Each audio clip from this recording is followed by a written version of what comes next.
అందరికి హ్యాపీ రంజాన్. ఏంటి ఇంకా వీడియో అప్లోడ్ చేయలేదని చూస్తున్నారా? పొద్దున్న నుంచి మళ్ళీ అన్ని పనులు చేసుకోవాలి కదండి. ఫెస్టివల్ అంటే పనులన్నీ చేసుకొని మంచిగా రెడీ అయిపోయాను. మీరందరూ రెడీ అయిపోయారా? ఫెస్టివల్స్కి అంతా హడావిడి అయిపోతుందా?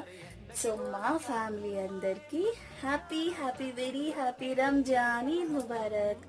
సో ఇది వచ్చేసి అత్త వాళ్ళ ఇంట్లోనే జరుగుతుంది. యాక్చువల్లీ మమ్మీ వాళ్ళందరినీ పిలిచారనమాట, కానీ మేము వెళ్ళలేకపోతున్నాం. ఎందుకంటే మా రూబీ బేబీస్ని పెట్టింది, దాన్ని తీసుకుని ఒక 5 బేబీస్ని వెళ్ళాలి అంటే కష్టం అని. సో క్యాన్సిల్ అయింది. కానీ నేను చాలా ఫీల్ అవుతున్నాను, ఎందుకంటే ఈరోజు మా అన్నయ్య వదిన happy anniversary darlings, love you so much. Try చేస్తాను మ్యాక్సిమం ఈవినింగ్ వరకు మీ దగ్గరికి రావడానికి. సో ఇదన్నమాట. ఇంట్లో కుకింగ్ అయితే జరుగుతుంది. లాంగ్ వీడియో అయితే నేను తీసాను, నిన్నటి నుంచి ఏం చేశాను అది ఈవినింగ్ వరకు నేను పోస్ట్ చేస్తాను. చాలా బాగుంది, చూసాను. ఇంతకు నేను ఎలా ఉన్నాను? సింపుల్గా ఉన్నానా? Happy Ramzan, bye.